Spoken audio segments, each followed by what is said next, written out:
अलामा इकबाल आदा मैं इत्थे करा की मैं कादे सिर मारा सानू सीधे राह लाना सी आप मुंह ते कपड़ा पा के मैं वेख्या ते पुट्ठे पासे लगे जांदे सन आ मौलवी पीरां दे हालात वे ए जिथे खड़ो के इन्ने मजमे दे सामने कूड़ मार के टुर जांदे देखो जी इसी ते कदी नहीं पैसे ले इथों भराउने दी देर है ते ओ जेड़ा महफिल करांदा पे हुंदा ना ओदा नाल लड़ पौंदे ने 2000 घट पूरे कर ते तां जाना मेरियां वेलां किते नहीं वेलां वखरियां उन्हों भी लिया मैनू ते गल ए समझ नहीं आउंदी बई बंदा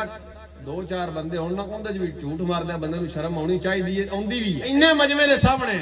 एड़े एड़े वड्डे कूड़ मार के ओ जी देखो जी इसी ते फीस भी लीला लगे हुए हैं और फतवा भी काट के रखे यार आदे ने जी हम तकरीर के पैसे नहीं लेते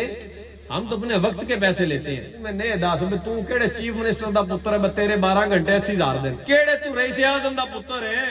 बस तू जे 10 घंटे दीन वास्ते कट के आ गया है ते तेरा उमरे दा टिकट बनदा है हुण अगली गल जे तू किसी रईस दा पुत्र है ही है तेरी बड़ी तनख्वाह ते तेरा बड़ा टाइम कीमती है तू मुड़ अल्लाह दा शुक्र अदा कर मैं दुनियादारी फसे हैं तो दीन वास्ते तेन टाइम लग गया फ्रॉड लाया ना मुल्क है रो जी देखे जी हम भी बड़े हक हैं इंज नहीं काम होना इंज दा किन्ना कुछ चिर चलना है ये ते वेखो ना जी सादत वाली गल है भाई अल्लाह रब्बुल आलमीन अपने महबूब दे दीन वास्ते चुन लवे बजा मेरे महबूब दी गल्लां कर